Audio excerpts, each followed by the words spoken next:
تو ہم دیکھیں گے کہ نبی کریم صلی اللہ علیہ وسلم کی سیرت کس طرح سے یہاں موضوع ہے۔ ایک بات تو یہ ہے کہ دنیا میں بہت بڑے بڑے انسان آئے، بڑے عظیم انسان، رشی منی اور اس طرح کے پنڈت اور پروہت، یا پھر اور بڑے بڑے فلاسفرز، قانون دان اور ادب کے ماہرین اور شعراء، کیسے کیسے بڑے حضرات دنیا کے اندر آئے اور تشریف لے گئے۔ ہر ایک اپنی اپنی فیلڈ کا ماہر تھا، کسی کو فصاحت و بلاغت میں، کسی کو قانون دانی میں، کسی کو فلسفے میں دسترس حاصل تھا، ید طولہ وہ رکھتے تھے اور بڑی مہارت کے ساتھ انہوں نے ان مسائل پر گفتگو کی ہے۔ ارسطو اور سقراط کا نام لیتے ہیں تو فوراً ہمارے ذہنوں میں فلسفہ ابھرتا ہے۔ شیکسپیئر کا جب نام لیتے ہیں تو ہمیں معلوم ہوتا ہے کہ ادب کی دنیا کا سب سے بڑا شہنشاہ ہوتا۔ گاندھی جی کا نام لیتے ہیں تو دنیا میں آزادی حاصل کرنے کی سب سے پیسفل میتھڈ اور آزادی حاصل کرنے کا جو سب سے اچھا طریقہ ہو سکتا ہے، نان وائلنٹ طریقہ، اس میں گاندھی جی کا نام دنیا کے اندر روشن ہے۔ گوتم بدھ کا نام جب آتا ہے تو وہ نجات اور مکتی کے سلسلے میں جو رہنمائی ان کی ہے، جو باتیں ان کی طرف سے منقول ہیں، وہ بڑے دل کو اچھی لگنے والی باتیں ہوتی ہیں۔ کنفیوشس کا جب نام آتا ہے تو انسانیت کے ساتھ ادب کا، احترام کا، سلوک کس طرح سے کیا جائے، یہ تعلیمات کنفیوشس کی تعلیمات میں ملتی ہیں۔ لیکن ہمیں معلوم ہونا چاہیے کہ یہ سب جو تعلیمات ہیں کسی زمانے کے لیے یا کسی خاص خطے کے لیے وہ اس زمانے کے لیے ماہر ہو سکتے ہیں۔ شیکسپیئر کے انگریزی کسی زمانے میں جو وہ زبردست انگریزی رہی ہوگی، لیکن آج کے انگریزی کے بالمقابل وہ ایک مشکل انگریزی مانی جاتی ہے۔ یا ارسطو کا فلسفہ کسی زمانے کے لیے وہ بہترین فلسفہ رہا ہوگا، لیکن ہر زمانے کے لیے ہر حال میں یہی فلسفہ منطبق ہوتا ہو، ایسی بات نہیں ہے۔ سیرت کی خوبی یہ ہے کہ نبی کریم صلی اللہ علیہ وسلم جامع الصفات تھے، کامل انسان تھے، اور آپ کے اندر اللہ تعالیٰ نے بے پناہ صلاحیتیں اور ساری خوبیاں، دنیا کی جتنی خوبیوں کا تصور کر سکتے ہیں وہ سب جمع کر دیا تھا۔ اور ایک کامل انسان کا تصور اگر ہم کر سکتے ہیں تو وہ محمد صلی اللہ علیہ وسلم کی ذات میں ایسی ہستی کا تصور کر سکتے ہیں۔ مثلا آپ بہت بڑے قانون دان تھے، دنیا کو آپ نے پہلا تحریری دستور، first return constitution of the world آپ نے دنیا کو دیا۔ قانون کے معاملے میں آپ سے بڑا کوئی ماہر آج تک پیدا نہیں ہوا، چونکہ جو آدمی جس چیز کی ایجاد کرتا ہے وہ بہت بڑا موجد مانا جاتا ہے، اس کا مقام اونچا ہوتا ہے۔ تو دنیا کے اندر دستور اور تحریری دستور، ریٹن کانسٹیٹیوشن کا تصور محمد صلی اللہ علیہ وسلم نے دنیا میں پہلی مرتبہ پیش کیا۔ آپ ایک بہت بڑے قانون دان تھے، آپ ایک بہت بڑے سپہ سالار تھے۔ آپ نے جنگوں کو جس طرح سے ڈیل کیا ہے، جنگ بدر سے لے کر جنگ حنین تک مختلف جو جنگیں ہوئی ہیں ان میں آپ نے جس طرح سے انسانوں کے ساتھ سلوک کیا ہے، اور کم سے کم جانیں جس میں ضائع ہوئی ہیں، 200 سے زیادہ دونوں فریقین کے ملا کر بس 200 جانیں ضائع ہوئی، جس کے نتیجے میں ایک ایسی سلطنت قائم ہوئی جو 12 لاکھ مربع میل، 12 لاکھ اسکوائر مائل پر وہ مشتمل اتنی بڑی حکومت اللہ کے رسول نے قائم کی۔ تو آپ سے بڑا سپہ سالار اور آپ سے زیادہ بہتر وار اسٹریٹجسٹ آج بھی نہیں پایا جاتا، اور آپ کے وار اسٹریٹجیز پر باقاعدہ کتابیں لکھی گئی ہیں کہ کس طرح سے آپ نے یہ کام کیا۔ آپ ایک بہت بڑا ایڈمنسٹریٹر بھی تھا، آپ منتظم بھی تھے، اور آپ صلی اللہ علیہ وسلم نے مدینے کی ریاست کو جس طرح سے چلایا، اور اس میں میونسپل کارپوریشن کے اصول و قوانین سے لے کر، گھر بنانے کے قوانین سے لے کر، روڈ کی چوڑائی کتنی ہونی چاہیے اس سے لے کر، ہر معاملے میں آپ نے بہترین طریقے سے مدینے کی سلطنت کا آپ نے انتظام فرمایا۔ آپ ایک بہترین منتظم بھی تھے، آپ ایک بہترین ماہر معاشیات بھی تھے۔ آپ نے دنیا کے اندر سے غربت کا ازالہ کیا اور کیسے غربت کو دور کیا جا سکتا ہے اس کی تفصیلات بتائیں، اور آپ نے زکوٰۃ کا نظام رائج فرمایا، سود کو حرام قرار دیا۔ اس طرح سے آپ ایک بہترین ماہر معاشیات بھی مانے جاتے ہیں۔ اخلاق کے معاملے میں دنیا میں باتیں، بہت اچھی باتیں لوگوں نے بیان کی، لیکن اخلاق کے معاملے میں نبی کریم صلی اللہ علیہ وسلم سے زیادہ آپ یہ نہیں دیکھ سکتے کہ باعمل آدمی ہو۔ اخلاق کی باتیں اور فلسفہ کا لکھنا اور بیان کرنا ایک الگ بات ہے، لیکن عملاً آدمی ان اخلاق کا جس کے بارے میں وہ تحریر کرے، جس کے بارے میں وہ تقریر کرے، اس کا نمائندہ بن جائے، اس کی چلتی پھرتی تصویر بن جائے، ایسی ہستیاں دنیا میں کم ملتی ہیں۔ آپ اخلاق کے معاملے میں بہت ہی اعلیٰ ترین اخلاق، تو باعمل بھی تھے اور قابل عمل اخلاق بھی آپ نے دیا۔ یہ آپ غور کیجئے، قابل عمل اخلاق دیا۔ دیکھیں عیسائیت کے بارے میں یہ کہا جاتا ہے کہ تمہارے ایک گال پر جو ہے جھاپڑ کوئی تھپڑ مارے تو دوسرا گال بھی اس کے سامنے پیش کر دیا کرو۔ یہ قابل عمل کوئی اخلاقی اصول نہیں ہے۔ اللہ کے رسول نے جو اصول دیا وہ یہ ہے کہ تم چاہے تو بدلہ لے لو، جیسا تم پر ظلم ہے اتنا تم بدلہ لے سکتے ہو، مگر معاف کر دو تو یہ بہتر ہے۔ اس کو کہتے ہیں قابل عمل اخلاق۔ اللہ کے رسول نے اس طرح کے اخلاق دنیا کے سامنے پیش کیے۔ آپ سیاسی فلسفہ آپ نے جو دنیا کے سامنے پیش کیا، وہ سیاسی فلسفہ یہ تھا کہ زمین خدا کی ہے، حکم خدا کا چلے، بندہ خدا کا اور خدا بندے کے لیے، یہ اصول آپ نے دیا، قیصر کا قیصر کو، خدا کا خدا کو، یہ تصور آپ نے نہیں دیا۔ تو سیاسی فلسفہ بھی جو آپ نے دیا ہے وہ بڑا متوازن فلسفہ دنیا کے اندر پایا جاتا ہے۔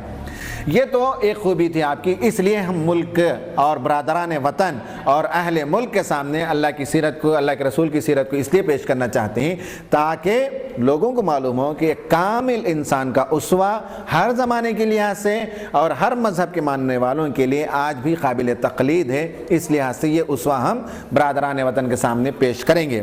دوسری بات اس وجہ سے بھی پیش کرنا ہے کہ اللہ کے رسول کی زندگی اگر کہیں سب سے زیادہ محفوظ ہے تو وہ قرآن مجید کے اندر محفوظ ہے، اور قرآن مجید کی سب سے بہترین تفسیر نبی کریم صلی اللہ علیہ وسلم کی سیرت ہے، اور دنیا میں قرآن سے زیادہ کوئی کتاب مستند اور محفوظ کتاب موجود نہیں ہے۔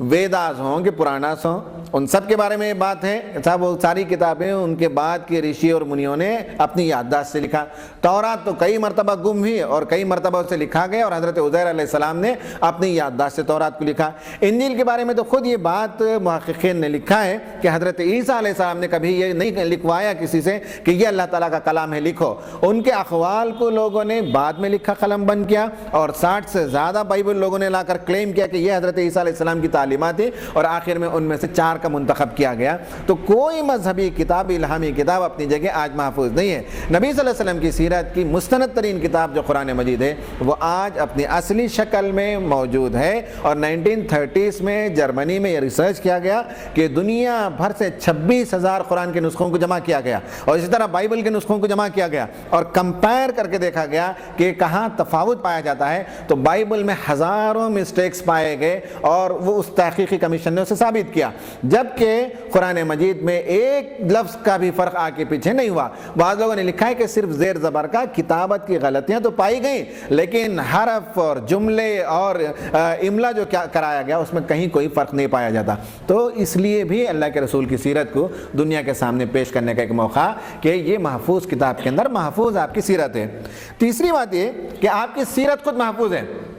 دنیا میں بڑے بڑے لوگ آئے اور چلے گئے، لیکن کسی کی سیرت اتنی محفوظ نہیں ہے جتنا کہ نبی کریم صلی اللہ علیہ وسلم کی سیرت محفوظ ہے۔ آپ کا ہر قول، آپ کا ہر فعل، آپ کی ہر بات، آپ کی ہر ادا، آپ کا ہر خیال اور آپ کے زندگی کا ہر طور طریقہ محفوظ ہے۔ اور کمال کی بات یہ ہے کہ سیرت کی کتابیں جو لکھی گئی ہیں وہ مسلمانوں میں نے بھی لکھی ہیں، اور دشمنان اسلام نے بھی اللہ کے رسول کی سیرت کی کتابیں لکھی ہیں۔ عیسائیوں نے بھی لکھا ہے، مغربی مصنفین نے بھی لکھا ہے۔ مغربی مصنفین نے جو کچھ لکھا ہے، یا ہندوؤں میں سے جن لوگوں نے لکھا ہے، ان میں سے وہ لوگ ہیں جو نبی کریم صلی اللہ علیہ وسلم کو چاہتے ہیں، ان کی بھی تصانیفی سیرت کی کتابیں، اور وہ لوگ جو اللہ کے رسول کے دشمن ہیں انہوں نے بھی سیرت کی کتابیں لکھی ہیں، اور دونوں سیرت کی کتابیں آپ کے لیے خراج تحسین ہیں۔ نوٹ کیجئے کہ مسلمان لکھتا ہے تو ایک الگ بات ہے، غیر مسلم اللہ کے رسول کی شان میں، آپ کی تعریف میں کوئی بات لکھتا ہے تو یہ خراج عقیدت ہے، خراج تحسین ہے۔ مائیکل ہارٹ کی جو کتاب ہے دی 100، اس میں آپ اللہ کے رسول صلی اللہ علیہ وسلم کو نمبر 1 پر اس نے مقام دیا، تو گویا کہ سارے دنیا کے انسانوں میں اس نے خراج عقیدت پیش کیا کہ دنیا کے سب سے اعلیٰ ترین، کامل ترین انسان پائے جاتے ہیں، اور سب سے زیادہ جو ہے سکسیسفل انسان کو یہ ہیں تو نبی صلی اللہ علیہ وسلم ہی، یہ اس نے خراج عقیدت پیش کی۔ لیکن جن لوگوں نے آپ کے خلاف لکھا وہ بھی ایک معنی میں خراج عقیدت پیش کرتے ہیں۔ آدمی حسد میں بڑے لوگوں سے حسد کرتا ہے، تب اس طرح کی باتیں کرتا ہے۔ آپ دیکھ لیجئے کوئی آدمی لیکچرر اور پروفیسر ہے تو اپنے سے اوپر جو HOD ہے اس کے ساتھ حسد کرے گا، کسی پیون کے ساتھ کبھی کوئی آدمی حسد نہیں کرتا۔ اسی طرح آپ دیکھ لیجئے کہ کوئی آدمی بزنس مین ہے تو اپنے چھوٹے چپراسی وغیرہ پر وہ حسد نہیں کرتا، اپنے سے بڑے جو کمپیٹیٹرز ہوتے ہیں ان سے حسد کرتا ہے۔ اللہ کے رسول، آپ کی تعلیمات، آپ کی ذات، آپ کا پیغام جس طرح سے یورپ کے خلوق کو مسخر کرتا چلا جا رہا ہے، اس سے لوگ گھبرا کر آپ کی سیرت کے خلاف جو کتابیں لکھتے ہیں وہ خود بھی گویا کہ خراج عقیدت ہے، آپ کی برتری اور آپ کی عظمت کو لوگ تسلیم کرتے ہیں۔ اور چوتھی بات یہ ہے کہ سیرت کو اس لیے پیش کرنا ہے دنیا کے سامنے کہ زندگی کا کوئی گوشہ اس سے چھوٹا نہیں ہے۔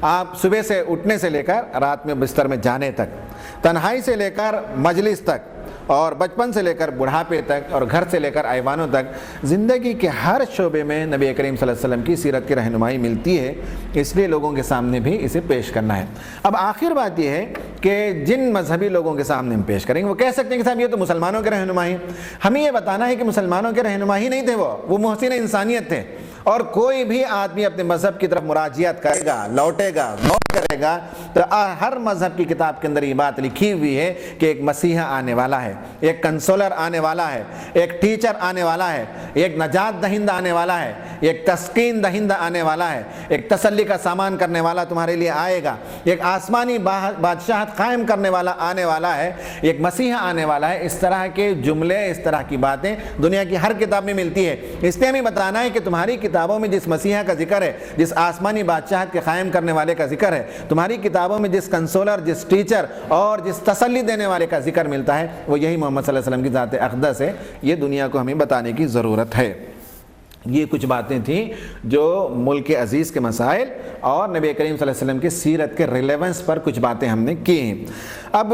5 جو مسائل ہیں، ان 5 مسائل میں نبی کریم صلی اللہ علیہ وسلم کی سیرت مطہرہ ہمارے لیے کیسے روشنی کا سامان فراہم کرتی ہے، اس پر ہم دیکھیں گے۔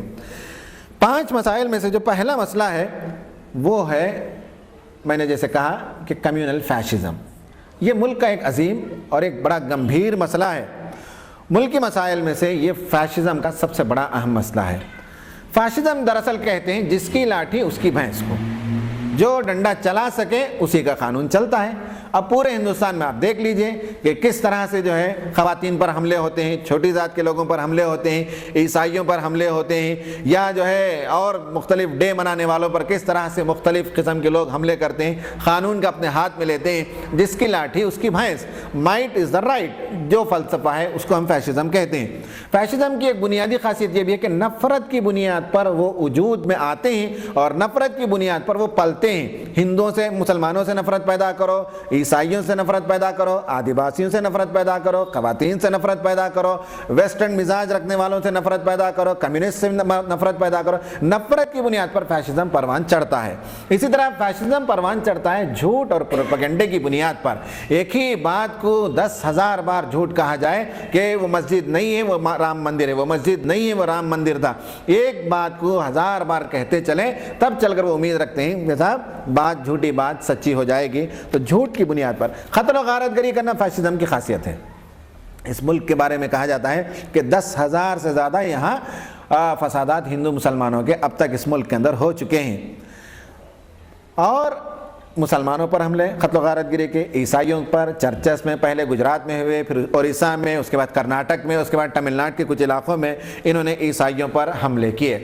سلوا جنڈم کے نام سے ایک تنظیم بنائی اور آدیواسی علاقوں میں، چھتیس گڑھ اور مدھیہ پردیش وغیرہ جیسے علاقوں میں آدیواسیوں کو ہندوؤں کے اپنے فولڈ میں لینے کے لیے جس طرح سے ظلم اور تشدد کا سہارا لیتے ہیں، یہ فیشزم کی یہ بھی ایک خاصیت ہے۔ پھر اس کے بعد یہ ہے کہ اسٹیریوٹائپنگ، کہ ہر ایک کے بارے میں ایک الزام، مسلمان گندے ہوتے ہیں، ان سے کوئی تعلق نہیں رکھنا چاہیے۔ بلکہ ابھی جو ایک کیرلا کے ایک MLA کی بیٹی کے ساتھ جو کچھ واقعہ ہوا، اس میں تو یہ کہا گیا کہ تیرا تعلق مسلمان لڑکے سے کیوں ہے، وہ تو انسان ہی نہیں ہوتے۔ تو فیشزم یہ ساری چیزیں، اس طرح کی باتیں فیشزم کرتا ہے، فسطائیت میں یہ باتیں ہوتی ہیں۔ اور عیسائی پیسوں کے بدلے میں جو لوگوں کو خریدتے ہیں اور عیسائی بناتے ہیں،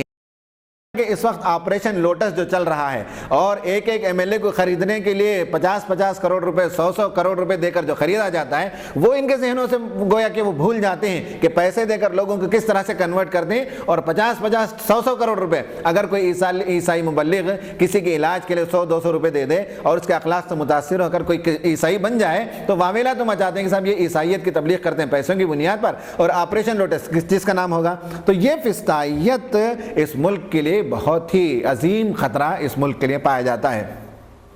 اس مسئلے کی رہنمائی نبی کریم صلی اللہ علیہ وسلم کی تعلیمات میں جب ہم تلاش کرتے ہیں تو ہم کو 5-6 باتوں کا گویا کہ وہاں ذکر ملتا ہے اور رہنمائی ملتی ہے۔ نمبر 1، نبی کریم صلی اللہ علیہ وسلم کی تعلیمات میں پہلی بات، نمایاں بات یہ ہے کہ آپ نے تمام مذاہب کا احترام سکھایا اور مذاہب کے ماننے والوں کے درمیان رواداری کی تعلیم دی۔ آپ صلی اللہ علیہ وسلم کی تعلیم میں کہیں ہم یہ نہیں دیکھتے کہ آپ نے مذاہب کے خلاف کوئی بات کہی ہو، آپ نے سب مذاہب کا یکساں احترام سکھایا۔ یہ اور بات ہے کہ مذہب کے ماننے والے اپنے اصلی مذہب سے جہاں جہاں انہوں نے انحراف کیا، وہاں آپ نے بتایا کہ تم نے یہاں انحراف کیا ہے، ورنہ یہ کہ یہودیوں کے بارے میں قرآن مجید جو بات کہتا ہے، نبی کریم صلی اللہ علیہ وسلم کا پیغام یہی تھا کہ فضلتکم علی العالمین، دنیا میں تمہارا بہت اونچا مقام، تمہیں اللہ تعالیٰ نے سرداری، تمہیں اللہ تعالیٰ نے امامت، تمہیں اللہ تعالیٰ نے مملکت، تمہارے درمیان اللہ تعالیٰ نے بے شمار انبیاء بھیجے، یہ شرف اور یہ فضیلت یہودیوں کو حاصل تھا، جس کا ذکر قرآن مجید میں ملتا ہے۔ حضرت عیسیٰ علیہ السلام کی ذات کے سلسلے میں اللہ کے رسول صلی اللہ علیہ وسلم کا جو موقف تھا، قرآن مجید کی آیتیں بتاتی ہے، رسول اللہ وکلمتہ القاہا الی مریم وروح منہ، یہ سورہ بقرہ کے اندر یہ بات آئی ہے کہ وہ اللہ کے رسول تھے، اللہ کا کلمہ تھا جو مریم کی طرف القاء کیا گیا، اور وہ روح اللہ تھے۔ اس بات کی تصدیق آپ صلی اللہ علیہ وسلم نے کی ہے۔ مذہب کے جتنے رہنما، جتنے بانی، جتنے بڑے جو پائے جاتے تھے، ان سب کے سلسلے میں قرآن کے جو عزت افزا کلمات پائے جاتے ہیں۔ قرآن نے ایک جگہ کہا کہ یہ تو یہودی اور عیسائی مذہب کے ماننے والے ان کے بزرگوں کے سلسلے میں، ورنہ یہ کہ اور قوموں کے سلسلے میں، جس میں ہندوستان اور یہاں کے ہندوؤں کے سلسلے میں بھی قرآن کا موقف یہی ہے کہ وَإِن مِّن أُمَّةٍ إِلَّا خَلَا فِيهَا نَذِيرٌ، کوئی قوم ایسی نہیں ہے جس میں ایک ڈرانے والے کو بھیجا نہ گیا ہو۔ ہر جگہ جو بڑے بڑے لوگ پائے جاتے ہیں، جن کا نام ہو، جن کی تعلیمات دنیا کے اندر عام ہو، ان کے بارے میں قرآن کہتا ہے کہ وہ نذیر تھے۔ بل ہم عباد مکرمون، یہ تو بڑے عزت والے برگزیدہ ہستیاں تھیں جن کی تعلیمات کو لوگوں نے گڈ مڈ کر دیا، توڑ موڑ کر دیا، اور بعد میں ان کو خدا اور نہ جانے کیا کیا بنا دیا۔ ورنہ یہ کہ قرآن کہتا ہے یہ بڑی معزز ہستیاں، باعظمت ہستیاں، قابل قدر اور قابل تکریم ہستیاں رہیں۔ بل ہم عباد مکرمون، قرآن کہتا ہے وَلِكُلِّ قَوْمٍ ہاد، ہم نے ہر قوم میں ہادی بھیجے، رسول بھیجے۔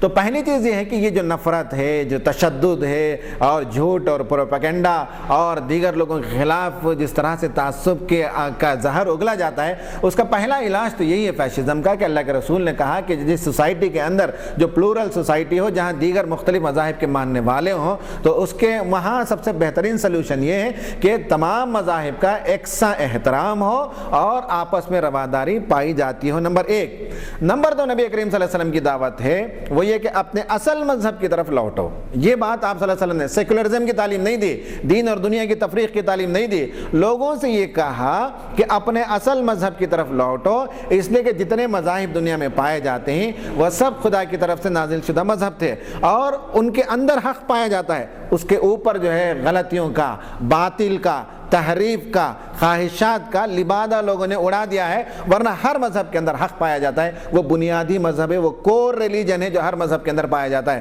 قرآن کی یہ آیت بتاتی ہے یا اہل الکتاب لم تلبسون الحق بالباطل وتکتمون الحق وانتم تعلمون، یہ سورہ آل عمران کے اندر یہ آیت آتی ہے کہ اے اہل کتاب، یا اہل الکتاب لم تلبسون، غور کیجئے لفظ تلبسون، تلبیس یا اسی سے جو خلط ملط کرنا، گڈ مڈ کرنے کا ترجمہ کیا گیا ہے، ورنہ یہ ہے کہ لم تلبسون الحق بالباطل، حق پر تم نے باطل کا لباس اڑا دیا۔ یہ آسان ترجمہ سمجھنے کے لیے، ہر مذہب کے اندر بنیادی طور پر حق پایا جاتا ہے، اور اس پر سے لوگوں نے باطل کا لبادہ اڑا دیا۔ باطل کا لباس اڑانے کے نتیجے میں قرآن کہتا ہے وَتَكْتُمُونَ الْحَقَّ، حق چھپ گیا اندر، اسے نکالو، تلاش کرو واپس، تو مراجعت کرو، لوٹو اپنے اپنے مذہب کی طرف۔ یہ تعلیم ہے کہ اپنے اپنے مذہب کو ترک کرنے کی بات نہیں ہے۔ جیسے مسلمانوں سے کہا گیا ہے کہ یہاں فیسسٹ نے 3 مسلمانوں کے سامنے حل پیش کیے، یا تو اسیمیلیشن کا کہ تم ضم ہو جاؤ ہماری قوم کے درمیان، تب تمہارا کوئی فرقہ وارانہ فسادت کا مسئلہ نہیں ہوگا، یا ایلیویشن، ہم تمہیں اس سماج سے کاٹ کر رکھ دیں گے، ہم تمہیں اس سماج کے لیے ایک بھیانک ہستی اور ایک اچھوت قوم بنا کر رکھ دیں گے، یا انیہیلیشن، یا جو ہے فسادات کر کے تمہاری قوم کا خاتمہ کر دیں گے۔ یہ ٹرپل اے کا فارمولا جو ہے یہاں کے فیسسٹ لوگوں نے مسلمانوں کے سامنے پیش کیا، جبکہ اللہ کے رسول نے جو فارمولا پیش کیا وہ اپنے مذہب کو ترک کرنے کی بات نہیں ہے، اپنے مذہب کی طرف مراجعت اور لوٹنے کی بات ہے۔ اس لیے کہ جب آدمی اپنے مذہب کی طرف لوٹے گا تو وہاں اس مذہب کے اندر ایک آخری تسکین دینے والا، ایک نجات دہندہ کا تصور ملے گا، تو آٹومیٹکلی پھر وہ نبی کریم صلی اللہ علیہ وسلم کی تعلیمات پر عمل پیرا ہونے کی کوشش کرے گا۔ تو یہ دوسری بات ہے جو آپ کی سیرت سے ہمیں ملتی ہے۔ اس ملک میں فیسسٹ لوگوں کے مزاج کا یہی حل یہ ہے کہ اس ملک میں جتنے مذاہب پائے جاتے ہیں ان کا یکساں احترام ہو، اور ان میں جو حق پایا جاتا ہے اس کی طرف لوگ رجوع کریں اور لوٹیں، تب اس ملک کے مسائل حل ہوں گے۔ تیسری بات یہ ہے کہ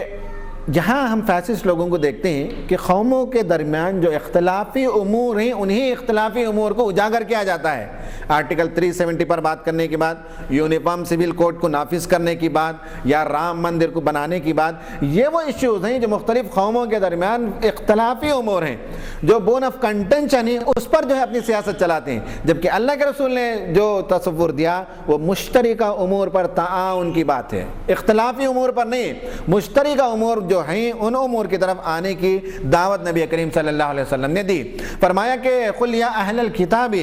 تَعَالَوْا إِلَىٰ كَلِمَةٍ سَوَاءٍ بَيْنَنَا وَبَيْنَكُمْ أَلَّا نَعْبُدَ إِلَّا اللَّهَ وَلَا نُشْرِكَ بِهِ شَيْئًا وَلَا يَتَّخِذُوا بَعْضُنَا بَعْضًا أَرْبَابًا مِّن دُونِ اللَّهِ. فرمایا کہ اے اہل کتاب، مدینے میں جب تھے، کہا کہ آؤ تم اور ہم جو ہے ایک کامن پوائنٹ آف انٹرسٹ پر اور ایک کامن پوائنٹ آف انٹرسیکشن پر، تمہارے اور ہمارے درمیان جو چیز کامن ہے، جو گویا کہ مشترک امور ہے، ان امور پر ہم بات کریں گے. اور وہ مشترک یہ ہے تمہارے اور ہمارے درمیان کہ ایک خدا کی عبادت ہو. کسی مذہب کے اندر یہ بات، اس سے انکار نہیں کیا جا سکتا کہ ایک خدا کی عبادت نہیں ہونی چاہیے. اور کہا کہ وَلَا نُشْرِكْ بِهِ شَيْئًا، اور تمہاری کتابوں میں بھی ہے شرک کا کوئی تصور نہیں پایا جاتا. وَلَا يَتَّخِذُوا بَعْضُنَا بَعْضًا أَرْبَابًا مِّن دُونِ اللَّهِ، اور قانون بنانے اور کا حق انسانوں کو نہیں ہے، اور ہم کسی کو اربابا من دون اللہ، خدا کے علاوہ وہ ربوبیت اور رب کے جو صفات ہیں وہ کسی انسان کی طرف ہم منتقل نہیں کریں گے. انسان انسان رہے، خدا خدا رہے، اور ہم اور تم مل کر ایک کامن پوائنٹ پر بات کریں. یہ تیسرا سلوشن نبی کریم صلی اللہ علیہ وسلم کی ذات سے ہمیں ملتا ہے. یہ جو میں نے باتیں بتائیں یہ تو علمی باتیں ہیں. اس کا عملی اظہار یہ ہے کہ جب آپ مدینہ تشریف لے گئے تو آپ نے لوگوں کو جمع کیا، بڑے بڑے ذمہ داروں کو، اور آپ نے ریٹن کانسٹیٹیوشن جو بنایا، پہلا دستور، اس دستور میں آپ نے لکھا کہ یہ دستور محمد صلی اللہ علیہ وسلم، مکے سے ہجرت کرنے والے مسلمان، مدینے میں رہنے والے مسلمان، مدینے میں رہنے والے یہودی، مدینے میں رہنے والے عیسائی، اور مدینے میں رہنے والے مشرک، یہ 6 لوگوں کے درمیان یہ ہمارا ایگریمنٹ ہے. آپ نے یہ ایگریمنٹ کروایا اور یہ دستور لکھوایا. اس دستور کے اندر 5 آرٹیکلز پائے جاتے ہیں اور کلازز جو 34 پائے جاتے ہیں. 5 آرٹیکل اور 34 کلاز، یعنی 5 دفعات اور 34 شق پائے جاتے ہیں. یہ پورا دستور ہے جس میں یہ باتیں بتائی گئی ہیں کہ مدینہ ہم سب کا مدینہ ہے. مدینے کی حفاظت، مدینے کی دفاع ہم سب کی ذمہ داری. یہ 6 جو لوگ ہیں، محمد صلی اللہ علیہ وسلم، مکے کے مسلمان، مدینے کے مسلمان، مدینے کے یہودی، مدینے کے عیسائی، مدینے کے مشرک، یہ 6 جو گویا کہ بڑے بڑے جو گروپس ہیں،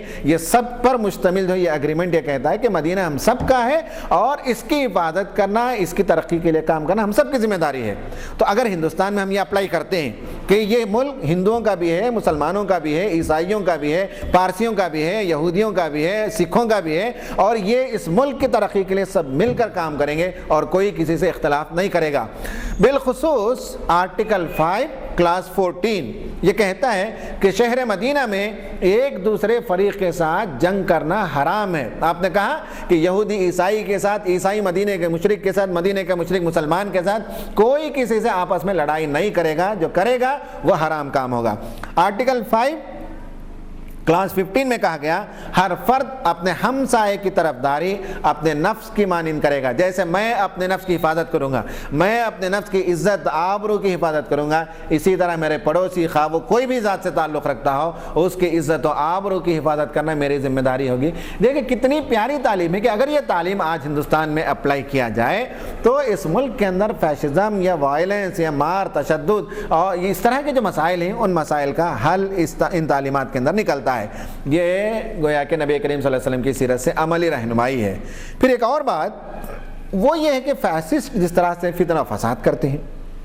کبھی مسلمانوں کے خلاف دنگے فساد، کبھی چھوٹی ذات کے لوگوں کے خلاف دنگے فساد، کبھی عیسائیوں کے خلاف دنگے فساد، اس میں فسادات کی ماں جو ہے وہ گجرات 2002 کا جو رائٹ ہے ان میں جس طرح سے بربریت کا اظہار کیا، 2000 سے زیادہ مسلمانوں کا کچھ شہید کیا گیا، 10,000 سے زیادہ مسلمان بے گھر کر دیے گئے، خواتین کا ننگا کر کے ان کا جلوس نکالا گیا اور حاملہ عورتوں کے پیٹ کو چاک کر کے ان سے بچے نکالے گئے. یہ اور اس طرح کی درندگی کے سلسلے میں ہمیں معلوم ہونا چاہیے کہ اللہ کے رسول نے اپنے صحابہ کو جب جنگ کے لیے بھیجتے تھے تو آپ کی تعلیمات یہ تھی کہ یہ بات یاد رکھو کہ بوڑھوں پر حملہ نہیں کرو گے، عورتوں پر حملہ نہیں کرو گے، ان لوگوں پر حملہ نہیں کرو گے جو تمہارے ساتھ جنگ میں اس وقت برسر پیکار نہیں ہے، یعنی عام سیولینز پر تم جو ہے قتل نہیں کرو گے، ان پر تلوار نہیں چلاؤ گے۔ پھر جو مذہب کے ماننے والے اپنی عبادت گاہوں کے اندر بیٹھے ہوں گے ان پر تم حملہ نہیں کرو گے، بچوں پر حملہ نہیں کرو گے، درخت نہیں کاٹو گے، پانی کو گدلا نہیں کرو گے، یہ اور اس طرح کی تعلیمات آپ صلی اللہ علیہ وسلم کی جو جنگ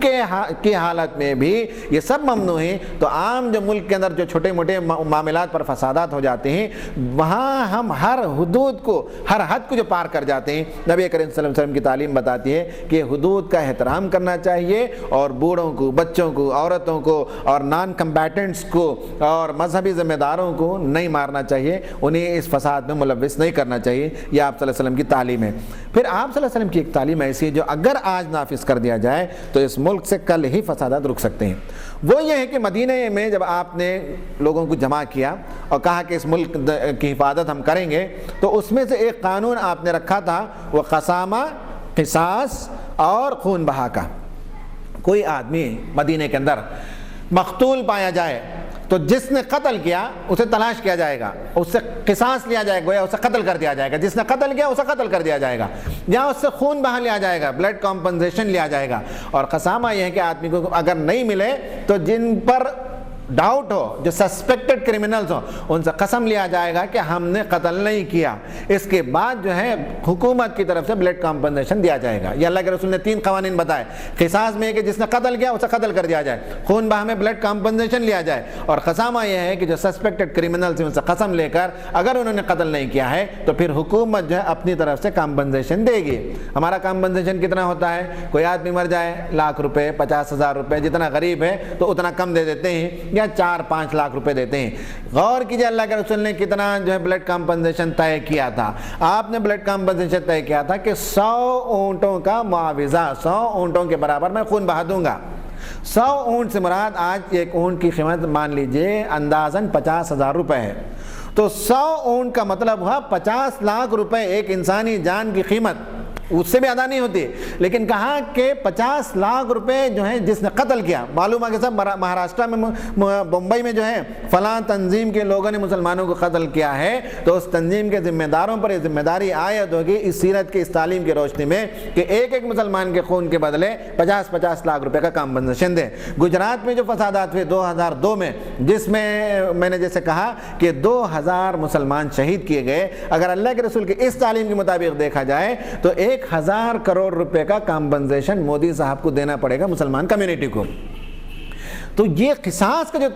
جو تصور ہے، یہ جو تعلیم ہے، یہ ایسی چیز ہے کہ اس کے بعد فسادات نہیں ہو سکتے۔ اس ملک کے اندر کوئی کسی کا خون نہیں بہائے گا، کوئی کسی پر ظلم نہیں کرے گا، کوئی کسی کی جان کے ساتھ نہیں کھیل سکے گا اگر یہ تعلیمات آج بھی سیرت کے نافذ ہوتے ہیں۔ یہ پہلی بات ہے کہ ملک کے مسائل میں سے ایک مسئلہ جس کے سلسلے میں ہمیں خیر خواہی ہے کہ یہاں فسادات نہ ہو، یہاں فیشزم نہ ہو، یہاں کسی کی عزت و آبرو کے ساتھ نہ کھیلا جائے، یہاں مذاہب کے درمیان دشمنی پیدا نہ کرائی جائے اور مذہبوں کی تحقیر اور نفرت کی نگاہ سے نہ دیکھا جائے، تو اس کے لیے نبی کریم صلی اللہ علیہ وسلم کی سیرت سے یہ اسوہ ہمارے سامنے، یہ رہنمائی ہمیں ملتی ہے۔ دوسرا مسئلہ اس ملک کا وہ ہے سرمایہ دارانہ نظام کا تسلط،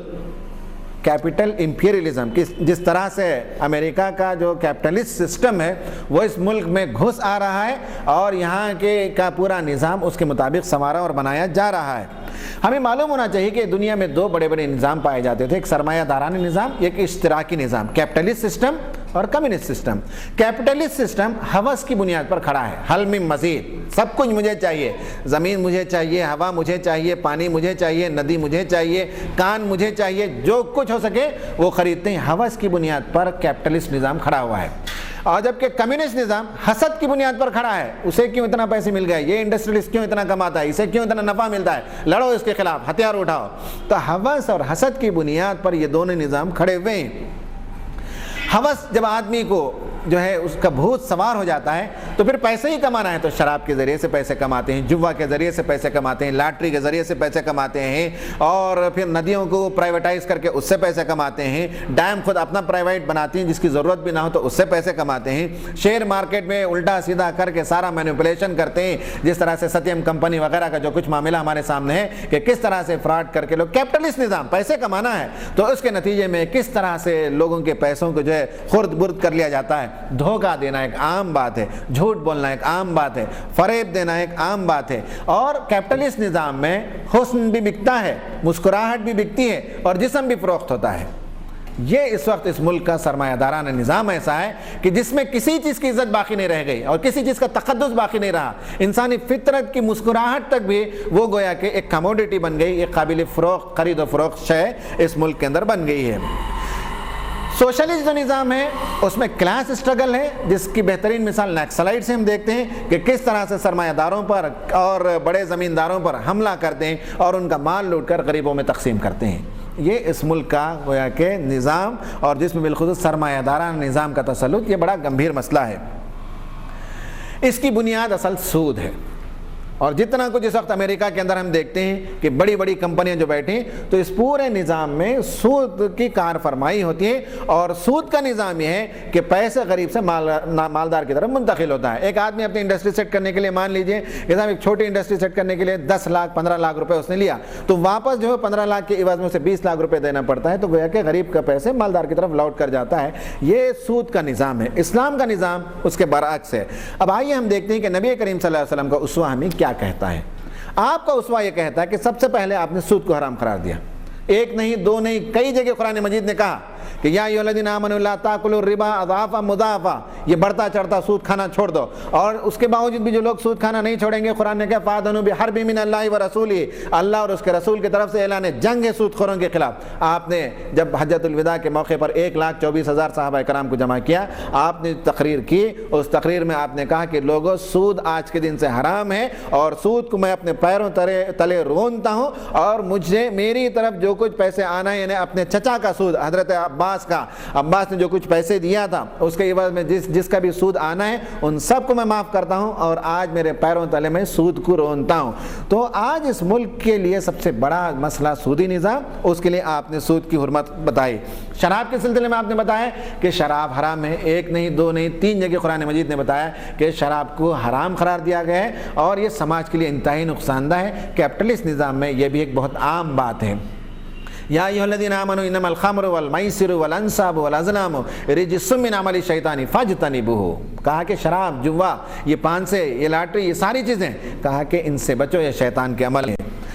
آپ نے تیسری بات یہ کہی کہ لا ضرر ولا غرر، نہ کسی کو نقصان پہنچائیں نہ کسی کو دھوکہ دیں، یعنی لاٹری، سٹا، جوا، یہ ساری چیزوں کو آپ نے حرام قرار دیا۔ پھر آپ نے کہا کہ لا ضرر ولا ضرار، نہ خود نقصان اٹھاؤ نہ دوسروں کو نقصان دو۔ انشورنس کمپنیاں کا یہی حال ہوتا ہے، یا تو وہ دوسروں کا نقصان کرتی ہیں، سب کے پیسے لے کر جمع کرتے ہیں اور اس کے بعد جو ہے لوگوں کو پیسے واپس نہیں لوٹتے، یا خود نقصان اٹھاتے ہیں، جس طرح کہ امریکہ میں اس وقت ہوا، یہ IG جس طرح سے بیٹھی اور دیگر کمپنیاں جو نقصان اٹھائیں۔ تو یہ قرآن اللہ کے رسول کے احادیث سے معلوم ہوتا ہے کہ یہ ساری چیزیں سماج کے لیے نقصان دہ ہیں۔ پھر آپ نے فرمایا زکوٰۃ جمع کرنا، مالداروں سے پیسے لینا اور غریبوں کی طرف منتقل کرنا، اور کمپلسری 2.5% اور ضرورت پڑنے پر اس سے بھی زیادہ، مفسرین نے لکھا ہے، شارحین نے لکھا ہے، لوگوں سے مالداروں سے پیسے لیا جائے گا، غریبوں کی طرف لوٹایا جائے گا۔ اس میں ایک بات یہ بھی ہے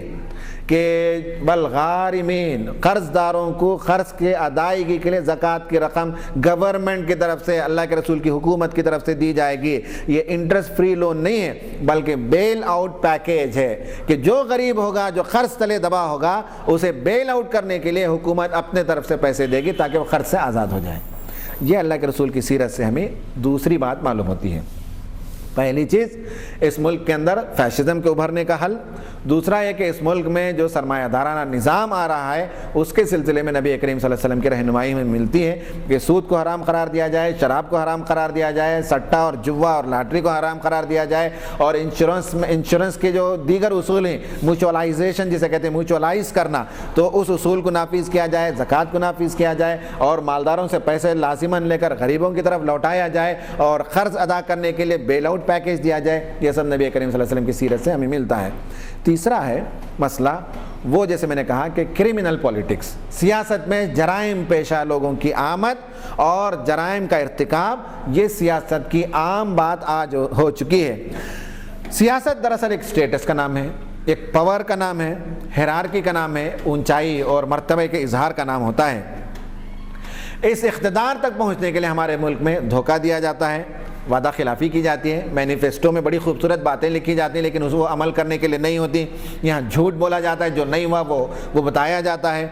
خرید و فروخت ہوتا ہے کہ کس طرح سے کروڑوں روپے میں منسٹرز بکتے ہیں، ایم ایل اے بکتے ہیں، یہاں اخلاقی بندش سے آزادی ہے، کوئی اخلاقی پابندی نہیں ہے، قتل تک کروا دیا جاتا ہے، لوٹ کھسوٹ ہوتا ہے۔ آپ دیکھنا چاہیں تو دیکھ لیجئے کہ ڈسپرپورشنیٹ ایسیٹ، یعنی مال و دولت جس طرح سے لوٹ کر جمع کرتے ہیں، اس میں اس ملک کے بڑے بڑے حکمرانوں کا نام ملے گا۔ اس ملک میں ایسے لوگ بھی ملیں گے جن پر قتل کی گویا کا الزام ہے اور کورٹ میں کیسز چلتے ہیں، لیکن اس کے باوجود وہ ایم ایل اے اور ایم پی بنتے ہیں۔ یہاں انتقام کا سلسلہ چلتے رہتا ہے، اس نے اس کو قتل کیا، اس نے اس کو قتل کیا، یہ انتقام کا سلسلہ چلتے رہتا ہے، عدم اعتماد کی کیفیت، یہ ساری چیزیں ہمیں یہاں کی سیاست میں نظر آتی ہیں۔ نبی کریم صلی اللہ علیہ وسلم کا اسوہ کیا بتاتا ہے؟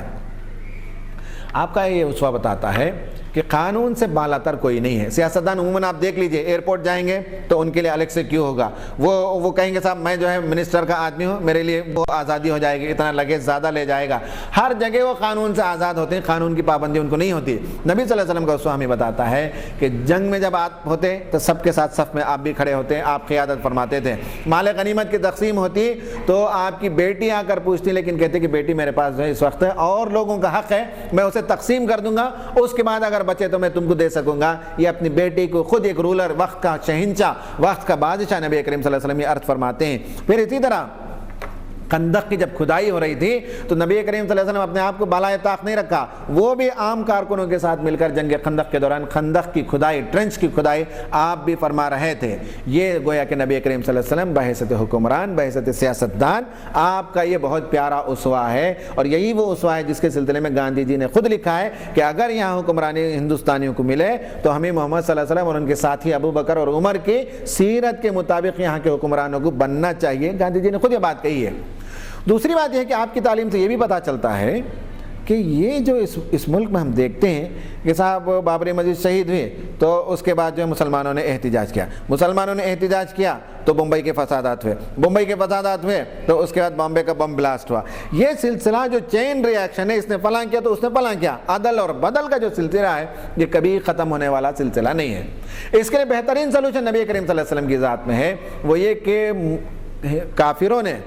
اللہ کے رسول کو خوب ستایا مکے میں جب تک تھے، مدینہ گئے تو چین سے بیٹھنے نہیں دیا، وہاں بھی خوب ستایا، لیکن اس کے بعد جس دن آپ مکے میں داخل ہوئے فاتح کی حیثیت سے تو آپ چاہتے تو ایک ایک آدمی کے خون کا بدلہ لے سکتے تھے، لیکن آپ نے اس دن اعلان فرمایا لا تثریب علیکم اليوم، آج تمہارے اوپر کوئی مواخذہ نہیں ہے، اذهبوا فانتم الطلقاء، جاؤ تم سب آزاد ہو۔ آپ نے آزاد کر دیا، چاہتے تو قتل کر سکتے تھے، چاہتے تو غلام بنا لے سکتے تھے، چاہتے تو ان سے فدیہ لے کر انہیں چھوڑ سکتے تھے، لیکن اللہ کے رسول نے یہ نہیں کہا۔ ایک سیاستدان، ایک حکمران کے حیثیت سے آپ نے کردار پیش کیا کہ جو اپر ہینڈ رکھتے ہیں، جو رولر ہو، وہ معاف کر دیں تو زمانے کے مسائل ختم ہوتے ہیں،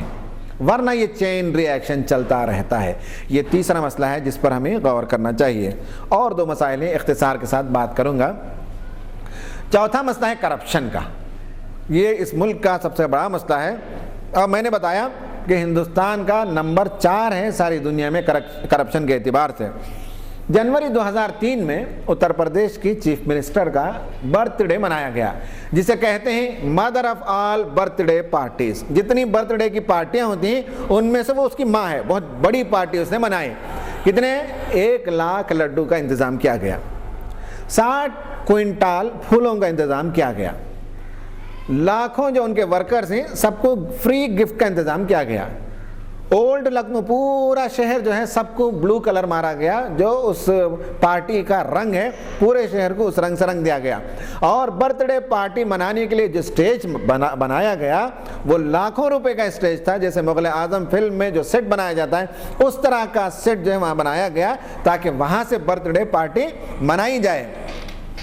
یہ کہاں سے پیسے اتنے آ سکتے ہیں؟ سوائے کرپشن کے، لوٹ کھسوٹ کے پیسے کے، یہ کہاں سے اتنے پیسے مل سکتے ہیں؟ تمل ناڈو کی سابقہ جو وہاں کی وزیر اعلیٰ تھیں، ان کی تو شادی نہیں ہوئی لیکن انہوں نے ایک بچے کو گود لیا، یہ کہا جاتا ہے، اور اس کی شادی ہوئی تو 10 کروڑ روپے سے زیادہ اس بچے کی شادی میں پیسے خرچ کیے گئے۔ کہاں سے پیسے آئے؟ گھر میں ابلتا ہے کیا سونا ابلتا ہے گھر میں؟ کہاں سے یہ پیسے آتے ہیں؟ یہ سب کرپشن کے نتیجے میں یہ سارے پیسے آتے ہیں۔ خود اس کرناٹک کے اندر ہم جو دیکھ رہے ہیں اس وقت خرید و فروخت MLAs کی، جن میں 50-50 100 کروڑ روپے دیے جاتے ہیں، یا آخر کرپشن کے پیسے کے بغیر کہاں سے یہ پیسے آ سکتے ہیں؟ تو یہ صورتحال ہے اس ملک کی کہ کرپشن سے یہ ملک جو ہے یہ اس کی کمر ٹوٹی جا رہی ہے۔ آپ صلی اللہ علیہ وسلم کا اسوہ کیا تھا؟ یہ حکمرانوں کا اقتدار کا اظہار ہوتا ہے کرپشن کے ذریعے سے۔ آپ کا حال یہ تھا کہ نبی کریم صلی اللہ علیہ وسلم جب ایک مرتبہ سو رہے تھے، حضرت عمر داخل ہوئے تو کیا دیکھتے ہیں کہ نبی کریم صلی اللہ علیہ وسلم ایک ٹاٹ کی بوریے پر سوئے ہوئے ہیں۔ آپ جب اٹھ کر بیٹھے تو آپ کے پیٹھ پر بوریے کے نشانات پڑ گئے تھے۔ حضرت عمر رو پڑے اور کہنے لگے کہ اللہ کے رسول، آپ تو دونوں جہاں کے سردار ہیں، کیا آپ ایک اچھی جو ہے نہلی استعمال نہیں کر سکتے؟ کیا آپ ایک اچھا سا کاٹ استعمال نہیں کر سکتے؟ آپ تو اس طرح سے ٹاٹ پر سوتے ہیں۔ تو کہا کہ عمر، تمہیں معلوم ہونا چاہیے کہ لوگوں کے لیے دنیا ہے لیکن میرے لیے آخرت ہے۔ آپ نے اپنے آپ کو بوریے پر سونا پسند کیا۔ یہ گویا کہ کرپشن کے بالمقابل جو اپنے قوت کا، اقتدار کا اظہار کرتے ہیں، نبی کریم صلی اللہ علیہ وسلم کی ذات میں ان کے لیے اسوہ ہے۔ ہمیں معلوم ہے کہ جب خندق کی کھدائی ہو رہی تھی تو لوگ بھوک کے مارے پتھروں میں اپنے پیٹوں پر پتھر باندھ لیے تھے۔ کسی صحابی نے اپنے پیٹ کو بتایا تو ایک پتھر بندھا ہوا تھا، اللہ کے رسول نے اپنا کرتا مبارک اٹھا کر بتایا تو اس کے اندر 2 پتھر بندھے ہوئے تھے۔ یہ ہے دراصل ایک اسوہ، کس طرح سادگی کا اسوہ ہوتا ہے۔ ایک حکمران کو اس کا اسوہ ایسا پیش کرنا چاہیے۔ ایک مرتبہ ایک مہمان آیا، آپ نے لوگوں اپنے بیویوں سے پوچھوا کر بھیجا کہ بیوی گھر میں کچھ کھانے کے لیے، کہا کہ 10 دن سے، بعض جگہ لکھا ہے 3 دن سے، کئی دن سے گھر کے اندر چولہا نہیں جلا، تو آپ نے کسی ایک صحابی کے پاس بھیج دیا۔ آپ وقت کے شہنشاہ تھے، آپ کے پاس مال و دولت کی فراوانی تھی، آپ چاہتے تو ٹھاٹ باٹ کی زندگی بسر کر سکتے تھے، لیکن آپ کے گھر میں چولہا نہیں جلتا تھا، آپ بوریے پر سوتے تھے، ٹھاٹ پر سوتے تھے، آپ کے پیٹ پر پتھر بندھے ہوئے تھے۔ یہ ایک مثال ہے نبی کریم صلی اللہ علیہ وسلم کی سیرت کی رہنمائی۔ آج کے کرپشن کے مسئلے میں اگر کوئی رولر نبی کریم صلی اللہ علیہ وسلم کے اسوے کی تقلید کرنا چاہیں تو اس کے لیے بہترین نمونہ نبی کریم صلی اللہ علیہ وسلم کی ذات میں ہے۔ 5واں اور آخری مسئلہ ہے، وہ ہے جیسے میں نے کہا کیسٹزم کا مسئلہ، ذات پات کا مسئلہ۔ یہی ذات پات اور علاقوں کا مسئلہ ہے، زبانوں کا مسئلہ ہے جو ہندوستان کو توڑنے پر مجبور کر رہا ہے۔ مہاراشٹر نو نرمان سمیتی کے لوگ بہار کے لوگوں کو دیکھتے ہیں تو زندہ جلا دیتے ہیں، لاٹھیوں سے مارتے ہیں، چلتی ٹرین سے گرا دیتے ہیں۔ تمل ناڈو میں آپ دیکھیں گے تو ہندی پر لکھے ہوئے بورڈ پر جو تار مار دیا جاتا ہے۔ آسام میں دیکھیں گے تو بوڈوز جو ہے آسامی کو پسند نہیں کرتے، آسام کے اندر بنگالی کو پسند نہیں کیا جاتا۔ یہ اس ملک کے اندر ہندی، تملین کے خلاف، مراٹھی، بہاری کے خلاف، یہ کیوں اس ملک کے اندر ایسا پایا جاتا ہے؟ آج بھی تمل ناڈو کے اندر الگ الگ ذاتوں کے لیے الگ الگ ٹمبلر ہوتے ہیں، 2 ٹمبلر سسٹم، 2 گلاسوں کے نیچے 2 رنگ ہوتے ہیں، ایک بڑی ذات کے آدمی کے لیے، ایک چھوٹی ذات کے آدمی کے لیے 2 قسم کے گلاسز ہوتے ہیں چائے پینے کے لیے، چائے کی دکانوں میں یہ سب پایا جاتا ہے۔ یہ جو ذات پات کی تفریق، یہ جو علاقوں کی تقسیم، یہ جو زبان پر تعصب، یہ اس ملک کا ایک شدید مسئلہ ہے۔ آپ صلی اللہ علیہ وسلم کا اسوہ بتاتا ہے کہ آپ کے زمانے میں بھی بہت سے قبیلے پائے جاتے تھے، بہت سے مذہب کے لوگ پائے جاتے تھے، اور حبشی پائے جاتے تھے، اور سید پائے جاتے تھے، اور بڑے خاندان کے لوگ پائے جاتے تھے۔ ان سب کے درمیان آپ نے کیسٹزم کے مسئلے کو کیسے حل کیا؟ نمبر 1 ہے کہ آپ نے بتایا کہ سب کا خدا ایک ہے، مراٹھی کا خدا بھی ایک، بہاری کا خدا بھی ایک، تملین کا خدا بھی ایک، اور ہندی کا خدا بھی ایک، آسامی کا بھی وہی خدا، بوڈوز کا بھی وہی خدا، اور بنگالی کا بھی وہی خدا، آسامی کا بھی وہی خدا۔ یہ تصور آج اس ملک میں ہمیں دینے کی ضرورت ہے۔ آپ نے فرمایا یا ایھا الناس اتقوا ربکم الذی خلقکم یا ایھا الناس اتقوا ربکم الذی خلقکم والذین من قبلکم، اے لوگو تم اپنے اس پروردگار کی عبادت کرو جس نے تمہیں پیدا کیا اور جس نے تم سے پہلے والے لوگوں کی پیدائش کی۔ نمبر 1 سلوشن، نمبر 1 یہ ہے کہ ہمیں اس ملک کو بتانا ہے کہ سب کا خدا ایک ہے۔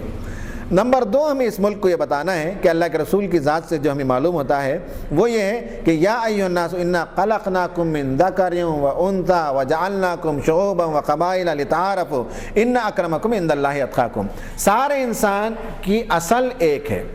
وہ برہمن ہو، وہ شودر ہو، وہ ویکشا ہو، وہ شتری ہو، وہ مسلمان ہو، وہ عیسائی ہو، وہ پارسی ہو، سب کے ماں باپ ایک ہیں۔ یہ اللہ کے رسول کا اعلان تھا کہ اے لوگو، اللہ تعالیٰ فرماتا ہے کہ اے لوگو، ہم نے تمہیں ایک مرد اور ایک عورت سے پیدا کیا، اس کے جوڑے بنائے اور تمہارے قبیلے بنائے، لتعارفوا، تاکہ تم ایک دوسرے پر فخر کرنے کے لیے نہیں بلکہ ایک دوسرے سے تعارف حاصل کرنے کے لیے۔ سلوشن نمبر 2 سیرت کا، یعنی پہلا سلوشن سب کا خدا ایک ہے، اس ملک کو بتانے کی ضرورت ہے۔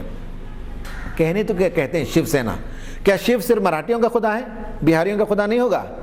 ہے نا؟ تو سوچنا چاہیے کہ جب یہ کہتے ہیں میں شیو کی سینا ہے، یہ شیو خدا کی فوج ہے، تو شیو تو اگر سب کا بھگوان ہے تو سب کی حفاظت ہونی چاہیے، کیوں بہاری کو مارا جائے، کیوں یو پی والے کو قتل کیا جائے؟ تو معلوم ہونا چاہیے لوگوں کو کہ کس طرح سے لوگوں نے تقسیم کر لیا اور خدا کو بھی مونوپلائز کر لیا، اپنے علاقے کا، اپنے حلقے کا خدا، اپنی ریاست کا خدا لوگوں نے بنا لیا۔ تو سب کا خدا ایک، سب انسان کے ماں باپ ایک۔ نمبر 2۔ نمبر 3، آپ نے سب کے درمیان مساوات قائم کیا۔ ایک ہی صف میں بلال بھی کھڑے ہوتے تھے، صہیب رومی بھی کھڑے ہوتے تھے، سلمان فارسی بھی کھڑے ہوتے تھے، اور سب سے بڑا مقام یہ ہے کہ کعبۃ اللہ اس سرزمین پر مقدس جگہ ہے، اور وہ کعبۃ اللہ حضرت بلال حبشی کے قدموں کے نیچے آ گیا۔ جس دن مکہ فتح ہوا، آپ نے حضرت بلال کو اوپر چڑھایا، اور حضرت بلال نے جس دن اذان دی تو کعبۃ اللہ بلال کے پیروں کے نیچے آ گیا۔ اللہ اکبر! اس سے بڑی مساوات کی تعلیم دنیا میں کیا پریکٹیکل ڈیمونسٹریشن ہو سکتا ہے کہ غلام کو اللہ کے رسول نے کعبۃ اللہ کے اوپر چڑھا کر وہاں سے اذان دلوایا۔ یہ ایک بہت بڑا اعزاز تھا انسانوں کے لیے۔ ایک آخری بات وہ یہ ہے کہ تعصبات کو، ذات پات کی تفریق کو ختم کرنے کا ایک طریقہ اللہ کے رسول نے بتایا، شادیاں کرنا۔ اور آپ نے مختلف قبیلوں میں شادی کی، اور آپ نے جو شادیاں کی ان میں سے بعض مکے کی تھیں اور بعض مکے سے باہر کی تھیں۔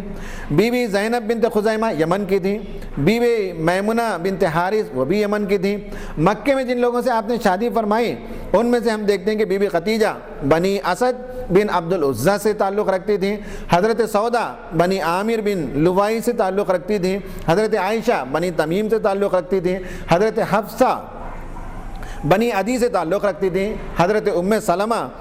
بنی مخزوم سے تعلق رکھتی تھیں، حضرت ام حبیبہ بنی امیہ سے تعلق رکھتی تھیں، حضرت زینب بنت جہش بنی اسد خزیمہ سے تعلق رکھتی تھیں۔ یہ تو مکے کے لوگ۔ پھر آپ نے عیسائی یہودیوں میں سے بھی شادی کی۔ بی بی صفیہ وہ خیبر کی یہودیوں میں سے تھیں جن کی آپ نے شادی کی۔ اسی طرح بی بی جویریہ یہ بنی المصطلق جو قبیلہ تھا ان میں سے آپ نے شادی کی۔ اور پھر جو ہے آپ نے ماریہ قبطیہ سے جو شادی کی وہ مصر کی عیسائی تھیں۔ یہ جو شادیاں آپ نے کی، اس سے پتہ چلتا ہے کہ ذات پات کی تفریق کو دور کرنے کا ایک بہترین ایک طریقہ ہے یہ شادیاں کرنے کا۔ یہاں جب شادیوں کی بات آئی تو ایک بات عرض کر کے اپنی بات کو ختم کروں گا۔ وہ کسی کو سوال ہو سکتا ہے کہ اتنی بیویاں اللہ کے رسول نے کیوں کی؟ یہ سوال لوگوں کے ذہن میں پیدا ہو سکتا ہے اور ہمارے غیر مسلم بھائیوں کو بھی بتانے کی ضرورت ہے۔ پہلی بات تو یہ ہے کہ دنیا کے تمام مذاہب کے اندر کہیں بھی یہ مونوگیمی، ایک ہی عورت سے شادی ہو، اس بات کا حکم نہیں ہے۔ دنیا کے تمام مذاہب کے اندر تعدد ازدواج، کثرت، بیویوں کی کثرت کے سلسلے میں تعلیمات ملتی ہیں، حتیٰ کہ حضرت عیسیٰ نے شادی نہیں فرمائی، لیکن بائبل کے اندر، آج کے بائبل میں بھی اس کی اجازت ملتی ہے کہ ایک شوہر جو ہے ایک سے زائد بیویوں کو رکھ سکتا ہے۔ یہ دنیا کے تمام مذاہب کے اندر یہ بات ہے۔ اسلام کا جو تصور ہے وہ لیگل طریقے سے بیوی بنا کر رکھنا ہے۔ مغرب کا طریقہ یہ ہے کہ وہ جو ہے غلط طریقوں سے اور ناجائز راستوں سے وہ دوستی اور آشنائی کرتے ہیں۔ اسلام اس کی اجازت نہیں دیتا، بیوی کے حصے سے بنا کر رکھنے کی اجازت دیتا ہے۔ اب رہا یہ کہ بیویوں کی تعداد کتنی ہو، سوال نمبر 2۔ بیویوں کی تعداد اللہ تعالیٰ نے مدینے کے آخری زمانے میں 4 تک محدود کی، اس سے پہلے اس کی کوئی حد نہیں تھی، اور سابقہ شریعت میں اس کی اجازت تھی کہ آدمی جتنی چاہے شادی کر سکتا ہے، اس لیے کہ اس زمانے میں مرد جو ہے جنگوں میں مارے جاتے تھے، سفروں میں مر جاتے تھے، عورتوں کی تعداد زیادہ تھی، تو عورتوں کو تقسیم کرنے کا مہذب، سائنٹیفک اور شریفانہ طریقہ یہ ہے کہ عورتوں کو مردوں کی نکاح میں دیا جائے۔ تو سابقہ شریعت میں کوئی تعداد متعین نہیں تھی، اور اللہ کے رسول سابقہ شریعت پر عمل کرتے تھے۔ حضرت داؤد علیہ السلام کے بارے میں لوگوں نے لکھا ہے کہ آپ کی 100 بیویاں تھیں، حضرت موسیٰ کی 2 بیویاں تھیں، حضرت ابراہیم علیہ السلام کی 2 بیویاں تھیں، ایسے بہت سے انبیاء کی بہت سی بیویاں۔ اور سب سے زیادہ بیویاں کس کی؟ حضرت عیسیٰ علیہ السلام کی۔ آپ کو تعجب ہوگا یہ کیسے؟ کہا کہ جو عیسائی خاتون اپنے آپ کو شادی سے روک لے اور وہ اپنے آپ کو چرچ کے حوالے کر دے تو اسے عیسیٰ علیہ السلام کی بیوی قرار دیا جاتا ہے اور لاکھوں بیویاں حضرت عیسیٰ علیہ السلام کے نام سے منسوب ہیں۔ یہ سب خرافات تو اسلام کے اندر نہیں ہے، یہ سب باتیں تو اسلام کے اندر نہیں۔ تو کئی لوگوں کی کئی شادیاں ہوئی تھیں، یہ شریعت میں جائز تھی یہ بات۔ اب اس کے بعد شریعت نے کہا کہ نہیں 4 سے زیادہ نہیں رکھنا چاہیے، تو کیا کرنا چاہیے 4 سے زیادہ نہیں رکھنا ہو؟ تو آئندہ سے، یعنی شراب اس سے پہلے لوگ پیتے تھے، جب شراب کی حرمت آ گئی تو اس کے بعد حرام ہے، اس سے پہلے کی بات تو نہیں، مواخذہ نہیں ہے۔ تو تعدد ازواج کی آیت جب آ گئی تو اس کے بعد سے ایک شادی بھی اللہ کے رسول نے نہیں کی، یہ بات تو صحیح ہے۔ بعض صحابہ نے اپنی بیویوں کو بلا کر بعض کو طلاق دے دی۔ اب اللہ کے رسول نے جو شادیاں کی وہ اپنے خواہش کے لیے نہیں کی۔ خواہش کے لیے کوئی آدمی کرتا ہے تو 25 سال کا آدمی 40 سال کی عورت سے شادی نہیں کرتا، 25 سال کا ایک نوجوان، اور 53 سال تک آپ کی ایک ہی بیوی تھی۔ 53 سال کے بعد مکے کے بعد آپ نے اور بیویاں کی، وہ اس وجہ سے کہ مردوں میں تو نبی آئے، عورتوں میں نبی کوئی نہیں آئی، تو نبوی تعلیم کو عورتوں میں عام کرنے کے لیے آپ نے کئی ازواج سے شادی کی، کہ نبوت کے کام کو آگے بڑھانے کے لیے آپ نے شادی کی تھی۔ آپ نے اپنی بیویوں کو بلایا اور کہا کہ دیکھو 4 کا حکم آ گیا ہے، تو تم میں سے جو رخصت ہونا چاہتی ہو انہیں میں دے دلا کر رخصت کرنا چاہتا ہوں، کون تم میں سے تیار ہے؟ بھلا بتائیے کہ دنیا میں کون عورت ایسی ہوگی جو نبی کی بیوی بننے کا شرف ہونے کے بعد اسے طلاق لے کر جدا ہو جائے، خلا لے کر جدا ہو جائے؟ یہ تو ممکن نہیں تھا۔ تو کسی بیوی نے پسند نہیں کیا اس بات کو کہ اللہ کے رسول سے جدائی ہو، تو اللہ کے رسول کو سورہ احزاب کے اندر بتایا، تو اللہ کے رسول نے اپنے لیے 4 بیویوں کو منتخب کیا اور کہا کہ دیکھو 4 بیویوں سے میں تعلقات رکھوں گا اور باقی سے تعلقات نہیں رکھوں گا۔ پھر مہینے کے بعد بدلتے تو دیگر 4 بیویوں سے تعلق رکھتے اور 4 بیویوں کے پاس نہیں جاتے تھے، اور آخر میں آیت نمبر 52 میں سورہ احزاب میں یہ بات ہے کہ آپ نے 4 بیویوں کو منتخب کیا، باقی کو طلاق اور خلا تو نہیں دیا، لیکن آپ نے جو 4 بیویوں کو منتخب کیا وہ حسن کی بنیاد پر، عمر کی بنیاد پر نہیں ہے، بلکہ ذہانت کی بنیاد پر آپ نے 4 بیویوں کا انتخاب کیا اور انہی کے ساتھ آپ زندگی بسر کرتے تھے۔ یہ تو سمجھانے کی بات ہے، ورنہ یہ ہے کہ اللہ کے رسول کی جو اسٹریٹجی تھی وہ یہی ہے کہ سب تعصبات کو، ذات پات کی تفریق کو ختم کرنے کا بہترین طریقہ سب لوگوں کے درمیان جو ہے وہاں شادی کی جائے۔ آج اس ملک کے لیے بھی یہی مسئلہ ہے کہ جو بڑے بڑے حکمران ہیں ان کے لیے یہی سلوشن ہے کہ واقعی اس ملک میں سب انسانوں کو برابر سمجھتے ہوں، تو پھر جو ہے الگ الگ تمل ناڈو سے ایک شادی کریں، مراٹھی سے ایک شادی کریں، بنگالی سے ایک شادی کر کے لائیں اور اتر پردیش کی ایک عورت کو رکھیں، تب ہم مانیں گے کہ واقعی یہ ملک کے جو ہے خیر خواہ ہیں اور ملک کی سالمیت کے سلسلے میں سیریس اور سنجیدہ ہیں۔ آپ کو معلوم ہونا چاہیے، میں ایک بات عرض کر کے اپنی بات کو ختم کرتا ہوں، کہ جب میناکشی پورم میں 1980s میں اسلام کا واقعہ ہوا اور بڑی تعداد میں لوگوں نے اسلام قبول کیا، تو اس وقت ہندوستان بھر سے بڑے بڑے لوگ آ کر ان کو منانے لگے کہ اسلام قبول نہ کرو، واپس آ جاؤ، ہم تمہیں روڈ بچھائیں گے، تمہارے لیے پانی کا انتظام کریں گے، تمہارے لیے ٹینک بنوائیں گے، تمہارے لیے فلاں سہولت دیں گے۔ اس وقت پارلیمنٹ کے 2 ممبر تھے بی جے پی کے، واجپئی صاحب اور اڈوانی صاحب، دونوں تمل ناڈو کو آئے، میناکشی پورم کو، بہت بڑا جلسہ ہوا۔ جلسے میں اڈوانی جی صاحب نے خطاب کیا اور کہا کہ ہندو مذہب کی طرف واپس لوٹ آؤ، تمہیں عزت ملے گی، تمہیں مقام ملے گا، تمہیں جو کچھ تمہارے لیے سہولیات چاہیے وہ سب ہم تم کو دیں گے، واپس پلٹ کر آؤ۔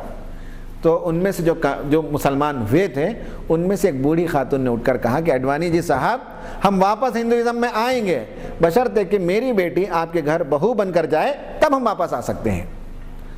چونکہ وہ چھوٹی ذات کی عورت تھی تو اس نے کہا کہ میری بیٹی کو آپ بہو بنا کر تو دیکھیے۔ تو معلوم ہوا کہ اس ملک کے لیے اللہ کے رسول کے اسوے میں یہ زبردست رہنمائی ہے کہ صاحب ذات پات کا تعصب اس وقت ختم ہوگا جب مختلف ذات سے، مختلف قبیلوں سے اور مختلف علاقوں سے، مختلف زبان بولنے والوں میں شادی کی جائے گی، تب اس ملک کے مسائل حل ہو سکتے ہیں۔ تو یہ بات رہی نبی کریم صلی اللہ علیہ وسلم کی سیرت سے ہمارے سامنے ملک کی یہ 5 بڑے بڑے مسائل، اور ان مسائل کے سلسلے میں نبی کریم صلی اللہ علیہ وسلم کی سیرت سے جو رہنمائی ملتی ہے، جو روشنی ملتی ہے، اس کا ذکر میں نے کیا۔ اللہ تعالیٰ سے دعا ہے کہ اللہ تعالیٰ ہمیں اس بات کی توفیق دے کہ آپ کی سیرت کو